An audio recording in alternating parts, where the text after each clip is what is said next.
मित्रों, मैं डिप्लोमेटिक हर्ष इलाहाबाद विश्वविद्यालय से आज यूपीपीसीएस का इंटरव्यू चल रहा है। तो आज मैम आई हुई हैं इंटरव्यू देने। मैम, आपका क्या नाम है? अंजलि पांडे।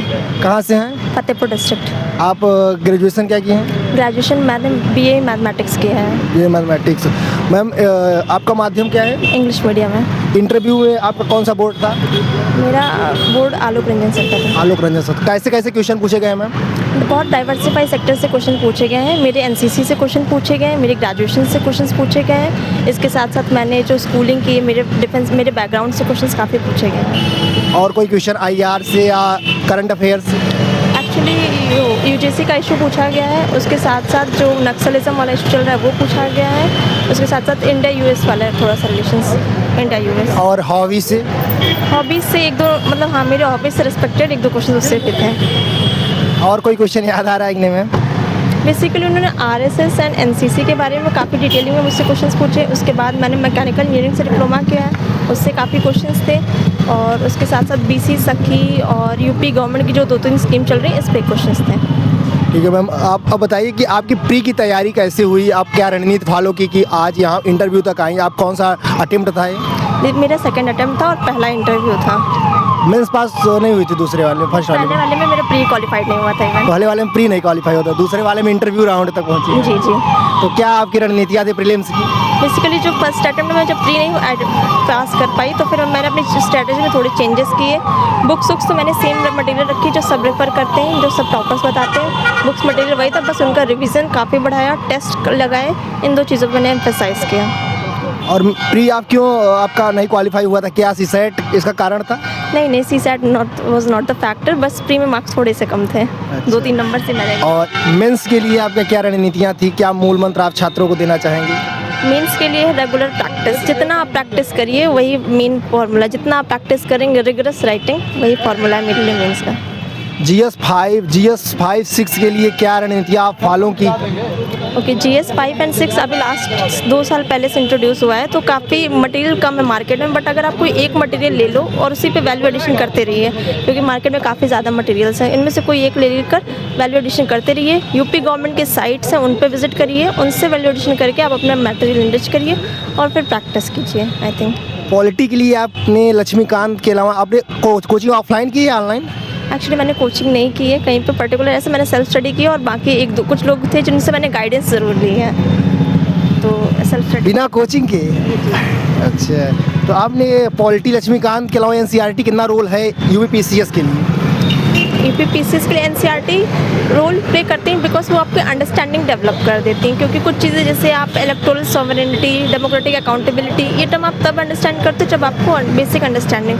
तो आप पहले बेसिक अंडरस्टैंडिंग कीजिए और उसके बाद जब मेन आपका रिविज़न आता है कि आपको प्री देना है, तो प्री ओरिएंटेड थोड़ा सा शिफ्ट हो जाते हैं, जिसमें हम क्वेश्चंस, वो जीएस क्वेश्चंस प्रैक्टिस कीजिए। और जब मेंस के टाइप शिफ्ट होता है तो फिर मेंस ओरिएंटेड प्रिपरेशन कीजिए। आपने इकोनॉमिक्स के लिए क्या रणनीतियाँ फॉलो की? क्योंकि इकोनॉमिक्स एक चैलेंज रहता है उसके लिए। बेसिकली इकोनॉमिक्स के लिए, एक्चुअली इकोनॉमिक्स मुझे थोड़ा पसंद भी है, तो ये मेरे लिए ज़्यादा चैलेंज तो नहीं रहा। उसके साथ साथ मेरे बुक नितिन सिंघानिया, उनकी बुक से मैंने अपने कॉन्सेप्चुअल क्लैरिटी की। उसके बाद मैंने घटना चक्र होती है इकोनॉमिक्स, उसको 2-3 बार सॉल्व किया है, क्योंकि उससे अंडरस्टैंडिंग डेवलप हो जाती है किस डोमेन पे क्वेश्चन पूछे जाते हैं। इसके साथ साथ बजट और इकोनॉमिक सर्वे, चाहे यूपी गवर्नमेंट का हो चाहे इंडिया गवर्नमेंट का, उसको बार बार देखते रहिए, रिवाइज करते रहिए। और ज्योग्राफी के लिए क्या एनसीईआरटी फायदेमंद है कि उसके अपर लेवल ही पढ़ना होता है? नहीं, आई थिंक ज्योग्राफी के लिए एनसीईआरटी आर द बेस्ट। मेरे इवन एनसीईआरटीज इतनी कलर्ड हो चुकी है, वो सबसे बेस्ट सोल्यूशन है एनसीईआरटी। ज्योग्राफी में तो आप एनसीईआरटी से बाहर मत जाइए, ज्योग्राफी में एनसीईआरटी से रेफर कीजिए, उसके बाद क्वेश्चन प्रैक्टिस कीजिए। यूपीपीसीएस के लिए एंशिएंट, मिडाइवल, मॉडर्न, तीनों में से सबसे अधिक रोल किसका है?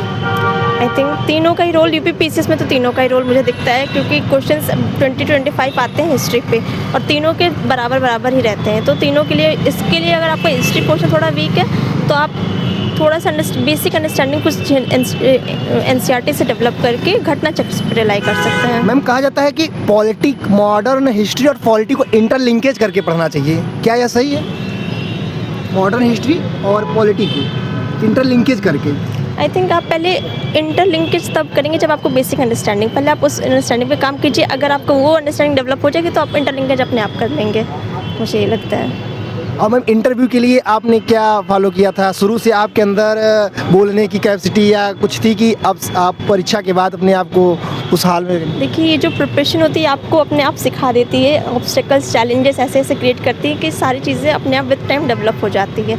तो जैसे जब हम लोगों का रिजल्ट आया तो टाइम बहुत कम था हम लोगों के पास, बट विद टाइम जो आपके पास रिसोर्सेज थे उनका आप सही से यूटिलाइजेशन कीजिए। अगर कहीं आपको मॉक देने का मौका मिल रहा है, मॉक दीजिए, अपने ऊपर काम कीजिए एंड सेल्फ एनालिसिस, इस पर मैं बहुत बिलीव रखती हूँ। एक आखिरी क्वेश्चन है मैम कि 12th के बाद तैयारी करनी चाहिए या ग्रेजुएशन के बाद? क्योंकि बच्चे इसी में उलझे रहते हैं कि कोचिंग वाले कहते हैं कि 12th के बाद IAS की तैयारी करनी चाहिए, PCS की करनी चाहिए, बट उसमें कुछ लोग कहते हैं कि मैच्योरिटी नहीं। इस पर आपका क्या कहना है? बेसिकली ये इंडिविजुअल रिस्पेक्ट डिफरेंट होता है, क्योंकि हर इंसान का एप्टीट्यूड अलग है।